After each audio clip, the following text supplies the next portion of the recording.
Ya estoy aquí de nuevo, sí, con la misma playera, pues me están grabando el mismo día que quieren. No soy el príncipe Harry, no tengo tanta ropa. El día de hoy voy a hacer una pequeña plática, una muy breve plática sobre los géneros literarios. Desde luego existen el género masculino, femenino, ya lo conocemos. Ahora andan ahí con que el género no sé qué y el género no sé cuánto. Y es el género masculino y el género femenino, ¿no? Y de ahí, bueno, ya, cada quien que invente lo que quiera. Pero ahí sabemos ya que es blanco y negro. Tenemos el otro, los géneros literarios. Como ustedes saben, este es un curso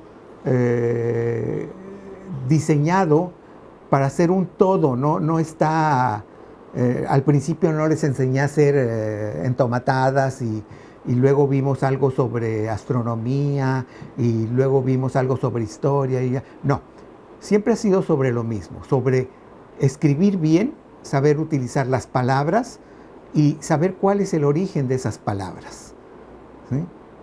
Si ustedes mal no recuerdan, iniciamos precisamente con eso, tratando de buscar cómo es que se formó nuestro lenguaje, ¿sí? Tratamos de dar algunas hipótesis, nos quedamos con la que pensábamos que era la más lógica y vimos cómo ahí se pudo haber formado en la cuenca del Mediterráneo las palabras y cómo algunos pueblos como el griego, inclusive el fenicio, inclusive el mesopotamio, pusieron no su granito, sino su granote de arena para el desarrollo de un lenguaje y también un lenguaje escrito desde saliendo de la prehistoria. El ser humano quería poner en signos lo que quería decir.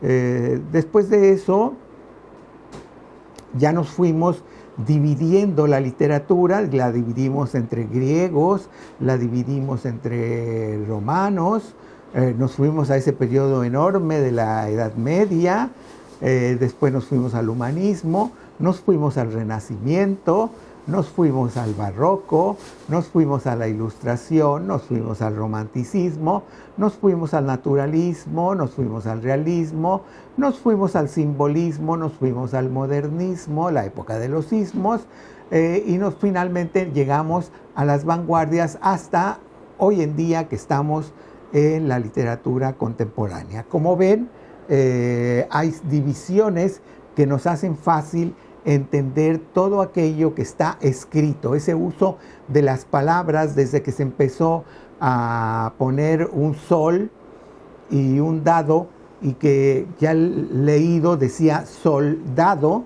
que eran pictogramas, hasta hoy en día que tenemos un símbolo para palabras que son muy abstractas como melancolía o tristeza, ¿sí? Hay otras que son mucho más fáciles de poderlas captar en una imagen. Tristeza, ¿verdad? Pues tal vez un rostro con una lágrima o algo así, esa es tristeza. Alegría, pues una sonrisa, ¿sí? Pero hay otras que no, que son difíciles y sin embargo ya hoy en día en todos nuestros idiomas tenemos ese tipo de palabras que pueden expresar ideas abstractas.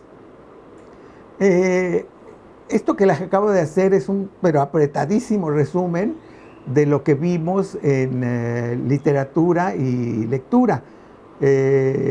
Después de todo eso, ahí mismo en lectura y literatura, yo fui desglosando el uso de los géneros. Pero antes de que entre ya de lleno en los géneros, entramos en lo que se llamaba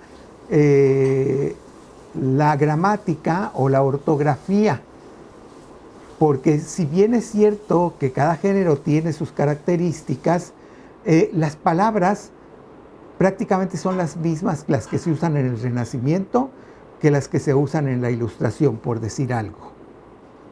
Entonces era importante saber qué se hacía con esas palabras, cómo se conjugaba un verbo, cuáles eran los adjetivos y cuál era la función del adjetivo, cuál era la función de un adverbio, para qué servía una preposición, para qué servían la puntuación, para qué servían las locuciones extranjeras que luego nos resultan tan prácticas porque en una sola palabra podemos definir muchas cosas sin tener que poner tantas palabras.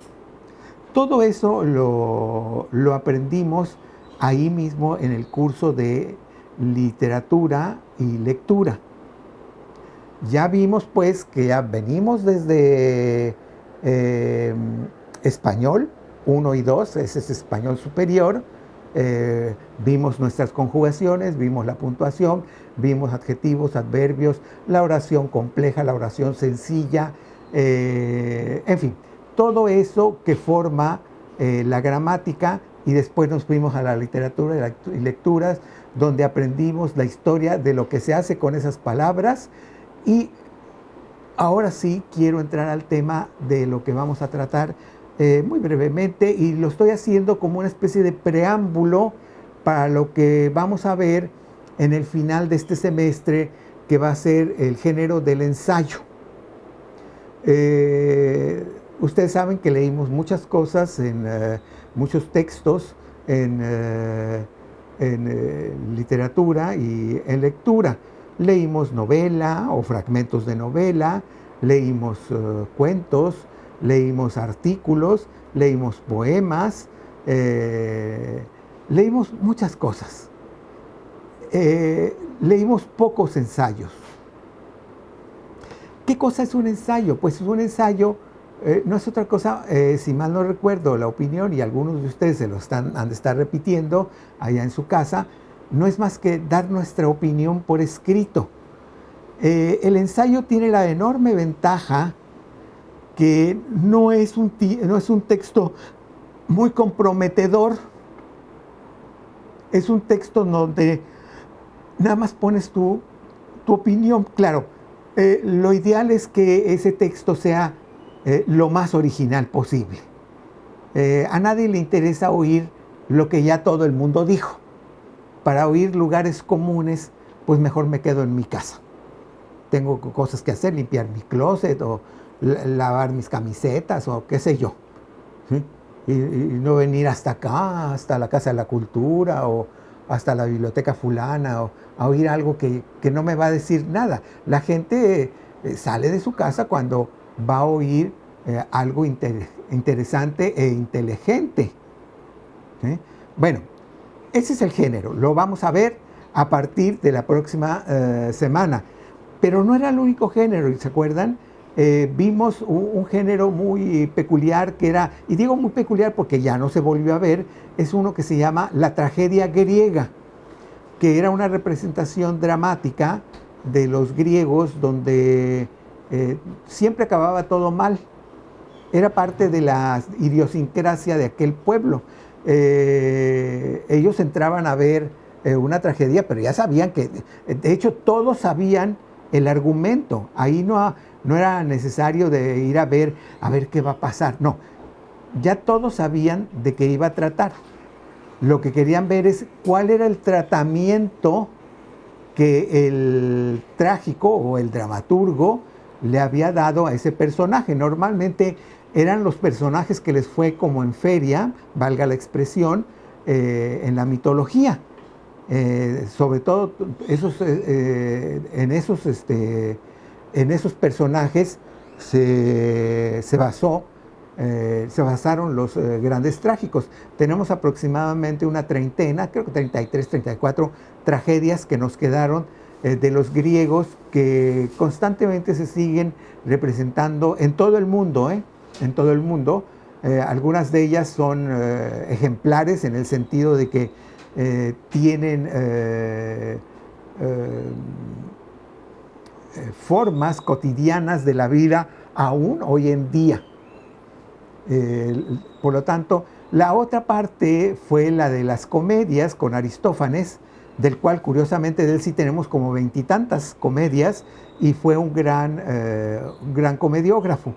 De él sí tenemos muchas comedias, algunas de ellas muy divertidas que aún hoy en día se representan. Bueno, ese fue un primer género que podíamos tener muy identificado. Ahí mismo, dentro de los griegos, empezamos a conocer ciertas formas de poemas. Pero vámonos con los romanos. Y los romanos, recuerdan que yo les dije que prácticamente habían copiado todo. Sí, habían casi copiado todo, pero ellos le dieron forma a una forma de, valga expresión, a una forma que aún hoy en día ha llegado hasta a nuestras vidas, que es el discurso. Los discursos romanos o latinos no tienen desperdicio. Son un ejemplo para el día de hoy, inclusive redactar. Alguno de ustedes que vaya a ser político o que vaya a decir discursos, nada como leer los discursos de Cicerón, por ejemplo. ¿Sí? Desde luego, ellos también en filosofía tuvieron un gran aporte, y en algunas otras cosas como ciertas sátiras. En teatro prácticamente no presentaron nada novedoso que digamos. Presentaron por ahí un libro que se llama, una novela, o al menos ya un intento como de novela, que se llama El Asno de Oro, que es una novela un poquito procaz, pero que ya tiene así como forma de novela. Todavía no es novela porque está así como un poquito deshilada, pero ya en un todo ya le ves la forma, y es un texto interesante, no coherente, porque luego te pierdes de repente porque hay saltos y cosas por el estilo. Por eso les llaman luego a estos textos bizantinos, ¿sí? Y después de los romanos conocimos otros textos. Un texto, algo muy, muy interesante que nos viene desde los griegos, que son las fábulas. Esos pequeños textos educativos, porque recuerden que siempre tienen una moraleja, algo que vamos a aprender de ese texto. No hagas esto para que no te pase esto, ¿sí? Y normalmente ellos utilizaban como personajes a los animales. Normalmente sí hay fábulas donde aparecen seres humanos, pero normalmente era el lobo, que era muy, muy listo, o el zorro, que era muy listo, el cuervo, que también era muy listo, y la ardilla, que era muy tonta, no sé, animales que eran tontos o ambiciosos, pues les iba como en feria en todas las fábulas. Y esas fábulas, las más famosas, desde luego, fueron las de Esopo. Pero después hubo fábulas también famosas con los romanos, y también hubo fábulas que normalmente se basaron en las fábulas del mundo clásico. Recuerden que el mundo clásico son griegos y romanos. No crean que me estoy saltando la Odisea y la Ilíada y la Eneida, que son textos épicos. ¿Qué es lo épico? Lo épico es aquello donde se dan las batallas, los asuntos nacionales, los del país, donde normalmente no existe el lirismo, la pasión. Mentiras, existe bastante de pasión. Si ustedes recuerdan bien cómo se comportaba Hera y cómo era de celosa con Zeus y cómo era Zeus, pues se dan cuenta que, bueno, sí ya había un cierto lirismo, pero más que nada, por ejemplo,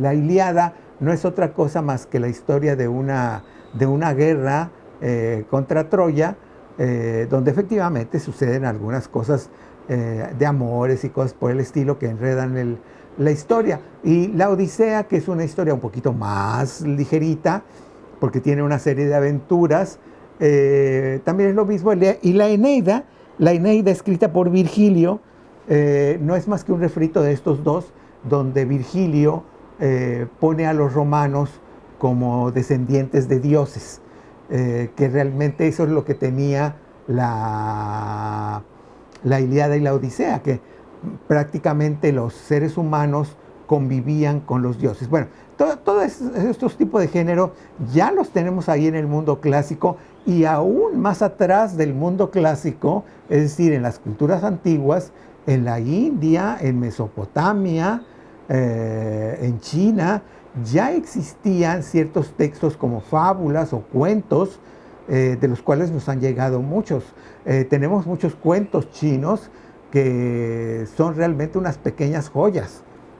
Bueno, entonces estoy en la Edad Media, y en la Edad Media, por eso me regresé, porque en la Edad Media se puso muy de moda la fábula, y también se puso de moda Virgilio. Virgilio era el poeta por excelencia, ¿sí?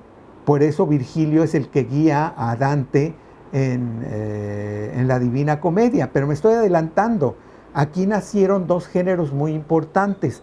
Uno que era, o subgéneros si ustedes quieren, el del amor cortés, que ya lo había explicado, ya lo he explicado muchas veces, que es aquel subgénero en donde se premiaba aquel poema que el caballero le hacía a la esposa normalmente del duque, del marqués, y el duque estaba ahí, participaba, él lo escuchaba, ¿no? Y lo que calificaban era, primera, que fuera un texto cortés, cortés en el sentido de la cortesía, que fuera un texto apropiado, adecuado, que no fuera, ay, mamacita, qué buenas las tienes, no, de eso no había nada, no había nada, sino que era de una elegancia y de una finura, todo aquello, hasta que finalmente en ese concurso la dama premiaba con una flor al poeta que hiciera el mejor poema. Y esos eran concursos que se llamaban de amor cortés. Es un poquito más complejo, ya les expliqué yo que existe el libro porque existieron las reglas que se escribieron, y por ahí están todas, pero menciono el amor cortés porque el amor cortés vino de alguna manera a cortar la racha de lo que era la literatura de caballería, ¿sí? O la literatura de los caballeros. Recuerden que Europa estuvo durante mucho tiempo cerrada por las invasiones y demás. Por cierto, les he mencionado y se los voy a volver a mencionar para que, a ver si ahora que tengan tiempo lo ven. Hay un documental en YouTube que es sobre la peste negra, dura 1 hora y media. Véanlo para que se den cuenta lo avanzado que estamos hoy en día con esto del COVID en la humanidad. En aquel entonces, cuando llegaba la peste bubónica, pues sí, mucha gente se encerraba en sus casas, otros se iban al campo, etcétera, etcétera. Pero normalmente, ahora sí que se esperaban hasta que se murieran todos los más debiluchos, los que los iba a atacar el virus, o la bacteria, según que fuera el caso, hasta que acababa el último de morirse, y entonces pues ya la vida continuaba. ¿Sí? También hay que decir que en aquel entonces algunos de estos bacterias o virus sí creaban defensas, que es lo que no tiene el COVID. No nos da el COVID y ya nos volvemos inmunes, sino que nos puede volver a dar. Por eso la importancia de la vacuna. Nos puede dar con la vacuna, pero no nos vamos a morir. Lo más probable es que sea como una gripita. Bueno, les decía yo, este documental, no dejen de ver todo lo que hacía la gente en aquel entonces. Hoy en día no pasaron ni 2 años en los que ya estamos combatiendo a este virus, a esta peste, podríamos decir, del siglo XXI. ¿Sí? Entonces ahí nos damos cuenta de hasta dónde podemos llegar si queremos. Pero yo estaba viendo la vez pasada que ya están otra vez ahí con la carrera armamentista, gastándose millonadas de dinero en eso, en vez de crear un instituto mundial para esta cuestión de las enfermedades. Bueno, estábamos ahí pues en la Edad Media, ya vimos el amor cortés, y después del amor cortés llegó algo muy importante, una revolución que se llamó el Dolce Stil Nuovo, o el dulce estilo nuevo, en el que el papel de la mujer, de ser nada más un objeto deseable, se vuelve una mujer adorable, que es casi angelical, que es la única capaz de llevar al hombre a la presencia de Dios. De ahí nace uno de los grandes poemas de la humanidad, que es la Divina Comedia. Es por esa época en que también nace un movimiento que se llama el humanismo. Prácticamente en toda la Edad Media los seres humanos no pintamos nada, éramos cero casi. Lo único que se pintaban eran, por ejemplo, los dioses, en este caso Dios y la Virgen y los santos, pero los seres humanos no aparecíamos ni en la literatura ni en la pintura. Con el humanismo aparece el ser humano y con ello ya prácticamente se anuncia el renacimiento, que es el renacer de la presencia del ser humano en la vida de toda la humanidad, en todo, en literatura, en arte, en inventos, en talleres, en lo que sea. Hay una creencia en la humanidad que muy pronto se cae porque vuelven las enfermedades, vuelven las guerras, etcétera, etcétera. Y entramos a lo que es el barroco. Ya en estos periodos, un género que va a tener mucha importancia va a ser el poema o la poesía. Recuerden que yo les dije que hay diferencias entre poema y poesía. Poema es la forma, poesía es lo que te deja el poema. Hoy en día se habla como si fueran sinónimos. De ahí que vemos en el barroco algunos poemas como El Primero Sueño de Sor Juana, que son poemas muy complejos, pero El Primero Sueño es una verdadera obra maestra. Yo apuesto, lo más probable es que ya ni siquiera vaya a estar vivo, pero ustedes todos sí van a estar vivos, a que Hollywood va a descubrir a Sor Juana Inés de la Cruz. Y entonces, así como descubrieron a Frida Kahlo, van a descubrir a Sor Juana Inés de la Cruz. Es un personaje importantísimo en la literatura universal.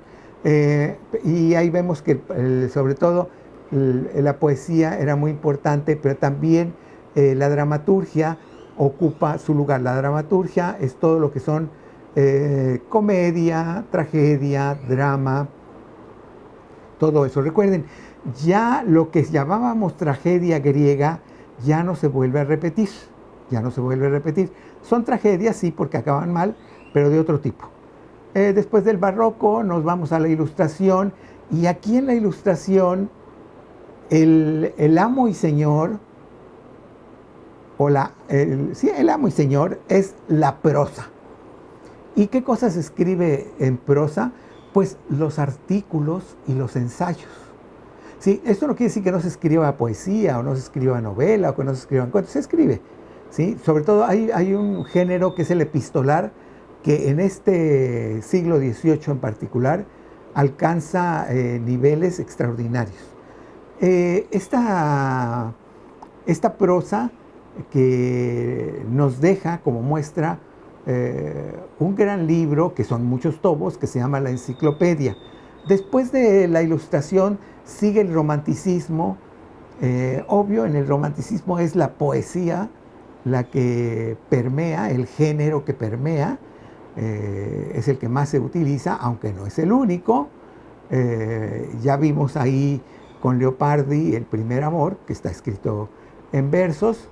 Y después del Romanticismo llegan dos épocas. Recuerden que ya aquí, a partir de cierto siglo, es blanco y negro, blanco y negro, blanco y negro. Y como ya estábamos en la Ilustración, donde solamente la razón era la que pintaba, el género que se va a utilizar en la siguiente también va a ser la prosa, pero la prosa en la novela y el cuento, porque ahí es donde mejor se va a expresar el realismo y el naturalismo. ¿Qué es el realismo y el naturalismo? Es lo que vemos, sin adornarlo, ¿sí? Sin decir, fulanita era gordita. No, fulanita era una defecio porque estaba gorda por todos lados. Ningún vestido le quedaba bien. Es decir, no hacemos concesiones de ningún tipo. Y el naturalismo va todavía más allá. Es capaz de describir una herida que está supurando llena de pus y a lo mejor hasta con un gusano por ahí. Así es el naturalismo. Exagero, pero bueno, más o menos así. Y aquí es cuando hay un quiebre aquí en esta parte de la literatura y de los géneros. De los géneros no tanto, pero sí del lenguaje, que esta ruptura se va a llamar el simbolismo. Tiene sus antecedentes y demás, pero yo nada más me voy a ir al simbolismo, donde ya las palabras no están para decir lo que son, sino lo que van a evocar. La forma en que vamos a acomodar las palabras nos van a decir cosas que de otra manera no las podríamos entender tan bien. Desde luego, este es una escuela, un movimiento literario muy complejo, que no tiene mucha vida, si acaso 2 décadas, y se acaba. Y regresamos otra vez a la poesía, a la novela, a los cuentos, en el modernismo, y llega el otro gran quiebre, llega con el cubismo, el dada y el surrealismo. El cubismo es ver ya las cosas no desde una sola perspectiva, sino desde muchas perspectivas, ver un solo asunto, o en el caso del cubismo, que es aproximadamente lo mismo, nada más que aquí es el mismo tema, desglosado, desbaratado, deshebrado para llegar hasta el fondo. O el surrealismo, donde si ya alguna vez yo les había dicho que es importante la coherencia, aquí les tengo que decir que es lo contrario. La incoherencia le va a dar coherencia a nuestros textos. Y nada más les recuerdo a Alicia en el País de las Maravillas, que aunque es un texto que tiene unos 40 años anterior a lo que sería el surrealismo, es como la mamá de estos de acá. Por eso a los surrealistas les gustaba tanto Alicia en el País de las Maravillas y todos esos textos como los de Edward Lear. Y aquí también en el surrealismo está el dada, que es estos textos aparentemente que no dicen nada, pero ya cuando vemos el todo, dicen muchas cosas. De ahí en adelante prácticamente se escribe en todos los géneros, novela, cuento, artículo, ensayo, lo que ustedes quieran, y hasta la fecha tenemos ahí varios movimientos, sí tenemos varios movimientos, pero identificados más localmente. Por ejemplo, está el movimiento de la novela revolucionaria mexicana, que fue un movimiento importante porque trata sobre el tema de la Revolución Mexicana, ya sea un poquito antes, durante la Revolución o después de la Revolución. Algunos críticos dicen que la escritura o la narrativa de la Revolución Mexicana es aquella que se escribió durante la Revolución Mexicana, pero hay otros que dicen que no, que puede ser un poquito antes, durante y después de la Revolución Mexicana. En lo que sí están muchos de acuerdo es que posiblemente la última gran novela de la Revolución Mexicana es una de las grandes novelas escritas en nuestro idioma español, que se llama Pedro Páramo, de Juan Rulfo. Y de ahí en adelante ya hay otro tipo de novelas, como las que escribió Carlos Fuentes, un gran escritor, o la gran poesía de Octavio Paz, o sus ensayos. Es uno de nuestros grandes ensayistas, Octavio Paz. Es sobre los ensayos, sobre lo que vamos a girar en lo que queda, en lo que resta de nuestro semestre. Espero que este viaje sobre las letras, los géneros, los movimientos literarios, les haya dejado ya una idea de qué es lo que estamos tratando de hacer aquí, ¿sí? Porque aparentemente así como que dices tú, ay, pues qué desorden, ¿no? Primero la descripción, y ahora la investigación, y ahora ahí vamos al ensayo. Pues, ¿qué es esto? No, todo tiene un sentido. Espero que les haya gustado y nos vemos hasta la próxima.